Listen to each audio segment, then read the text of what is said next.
আসসালামু আলাইকুম। সুপ্রিয় শিক্ষার্থী বন্ধুরা, সবাই ভালো আছো, পূর্ণোদ্যমে লেখাপড়া করছো। আর আমি খুঁজে বের করছি তোমাদের সমস্যা যেখানে আছে সেই বিষয়গুলো। তো আমাকেও প্রচুর লেখাপড়া করতে হচ্ছে তোমাদের জন্য, তোমাদের সহযোগিতার জন্য। তো আশা করি এই কাজগুলো, এই ক্লাসগুলো তোমাদের খুব উপকারে আসছে। তো তোমরা জানো, শিল্প সংস্কৃতির একটি গুরুত্বপূর্ণ বিষয় বন্ধু খাতা। এই বন্ধু খাতায় আমরা কি করব, কি কি কাজগুলো দিব, বা কোন কোন কাজগুলো অবশ্যই থাকতে হবে, অথবা সিলেবাসভুক্ত যে নির্দেশনা, সেই নির্দেশনায় কি কি রয়েছে, বন্ধু খাতার জন্য কি কি কাজগুলো করা উচিত, সেই বিষয়টি নিয়ে আমার আজকের ভিডিও। আশা করি তোমার সহযোগিতার জন্যই ভিডিও জুড়ে তুমি অবস্থান করবে। তো চলো শুরু করি আজকের ক্লাস।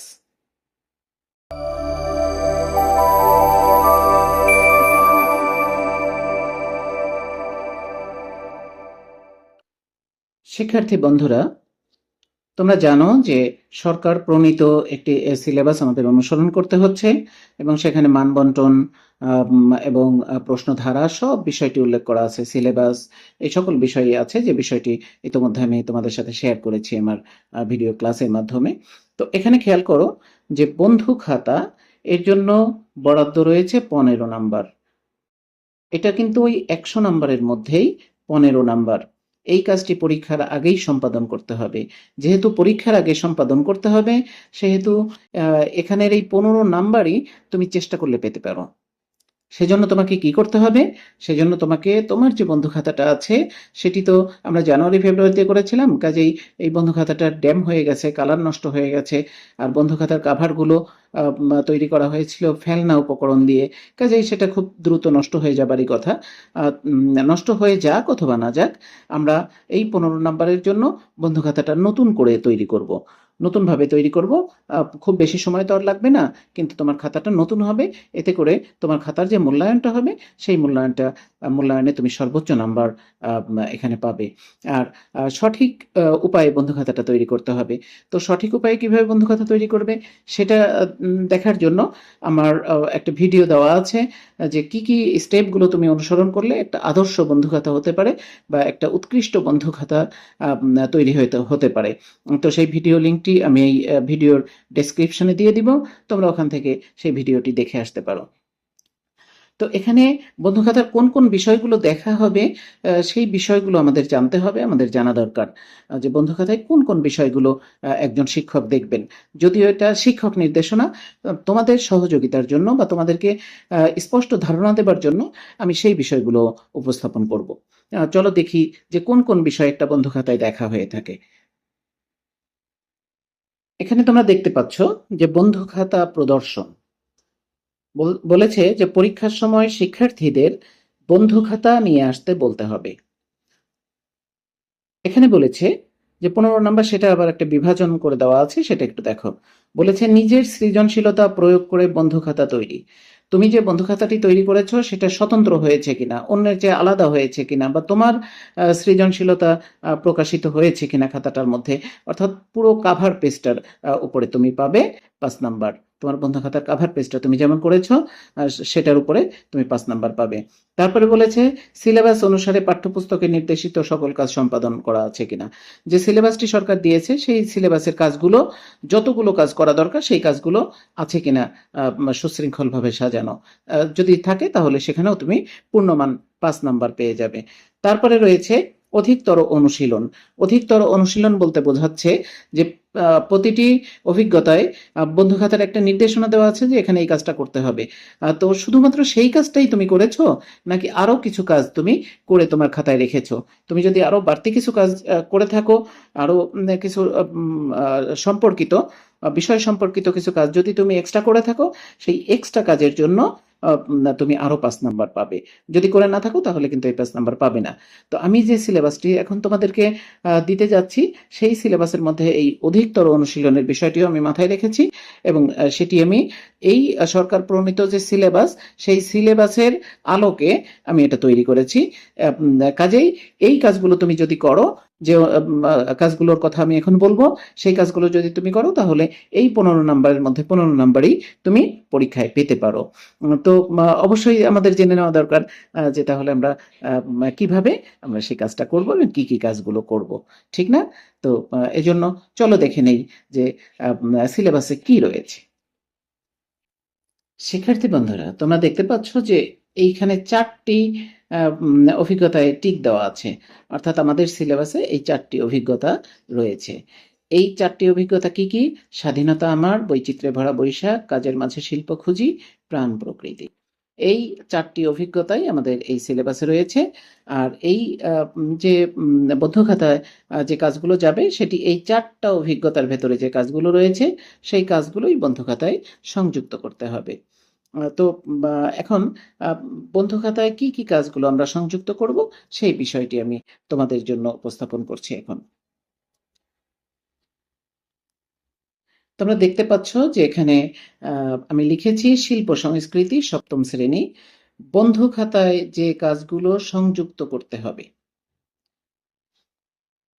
1 নম্বরে রয়েছে স্বাধীনতা নিয়ে নিজের মতামত অথবা অনুভূতি লিখে বন্ধু খাতায় সংযুক্ত করতে হবে। পৃষ্ঠা 33, 33 পৃষ্ঠায় এই নির্দেশনাটি তোমার রয়েছে। বন্ধু খাতায় কি করতে হবে? স্বাধীনতা নিয়ে তোমার মতামত বা তোমার অনুভূতি, এটা এটার একটা অনুচ্ছেদ তোমাকে লিখতে হবে। সেই অনুচ্ছেদটি তুমি বন্ধু খাতায় সংযুক্ত করবে। আশা করি সহজেই বিষয়টি তুমি বুঝেছ। এরপরে রয়েছে যে সঠিক অনুপাতে জাতীয় পতাকা ও জাতীয় প্রতীক এঁকে বন্ধু খাতায় সংযুক্ত করতে হবে। এটা পৃষ্ঠা 31 এবং 32। তো এখানে এই কাজটির কিভাবে বিবেচিত হবে? তোমার অধিকতর অনুশীলনের জন্য যে 5 নম্বর রয়েছে সেই 5 নম্বরের জন্য এই কাজটি বিবেচিত হবে, কারণ এই কাজটির সরাসরি ইনস্ট্রাকশন বইয়ে নাই। এরপরে রয়েছে দেখো, নানা রকম জ্যামিতিক আকৃতি দিয়ে নকশা তৈরি করি। এটির একটি নির্দেশনা দেওয়া আছে বইয়ে, সেটি হলো পৃষ্ঠা 38। তো এই কাজটি আমরা করব, নানা রকম জ্যামিতিক আকৃতি দিয়ে নকশা তৈরি করতে হবে। এরপরে রয়েছে 4 নম্বর যে কাজটি, সেই কাজটি রয়েছে হলো যে কোনো পেশার পুরো প্রক্রিয়া লিখে বন্ধু খাতায় সংযুক্ত করতে হবে। যে কোনো একটা পেশা তুমি চুজ করবে, সেটা হতে পারে তাঁতি বা কুমার বা কামার, এদের যে কোনো একটা পেশাকে সংযুক্ত করবে, করে তারা কি প্রক্রিয়ায় কাজ করে সেটি লিখে, এটাও একটা লেখা। এটি 1 পেজ হতে পারে, তারপর 1.5 পেজ হতে পারে, 2 পেজ হতে পারে। তুমি এটাকে সুন্দর করে লিখবে, তবে সকল লেখাগুলোই সুন্দর করে বর্ডার দিয়ে, বর্ডার মার্জিন দিয়ে A4 সাইজের কাগজে অফসেট পেপারে তুমি করবে। তো এর একটা নির্দেশনা দেওয়া আছে 47 পৃষ্ঠায়। এই কাজটি তোমাকে করতে হবে। এরপরে রয়েছে দেখো 5 নম্বরে, 5 নম্বরের যে কাজটি রয়েছে সেটি হলো নজরুল ইসলাম ও তার সৃষ্টিকর্ম সম্পর্কে একটি প্রতিবেদন তৈরি করে খাতায় উপস্থাপন করতে হবে। এটাও একটা অনুচ্ছেদ। এটিও তোমার অধিকতর কাজ বলে বিবেচিত হবে বা অধিকতর অনুশীলন বলে বিবেচিত হবে। এরপরে রয়েছে দেখো 6 নম্বরে, বীজ থেকে গাছ ও তার বেড়ে ওঠার পুরো প্রক্রিয়াটি লিখে বন্ধু খাতায় সংযুক্ত করতে হবে।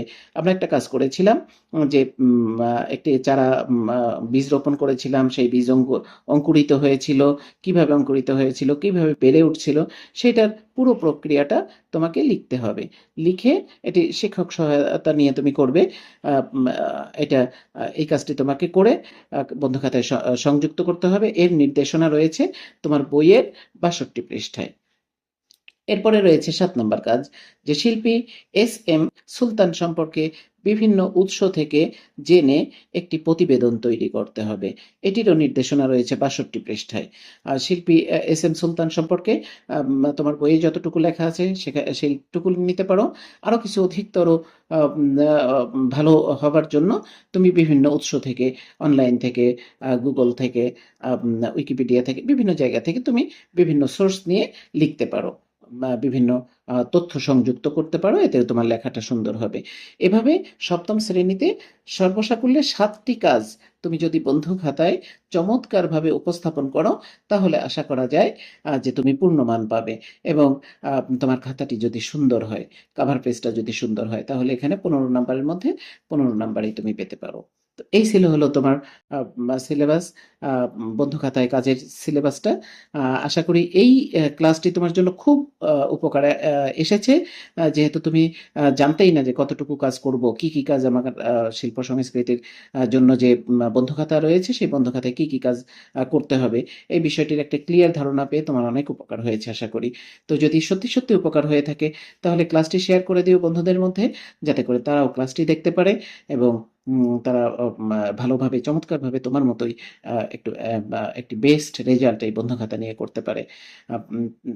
তো আশা করি সেটা করবে এবং সেই সাথে তোমার উৎকৃষ্ট সাফল্য কামনা করে শেষ করছি আজকের ক্লাস।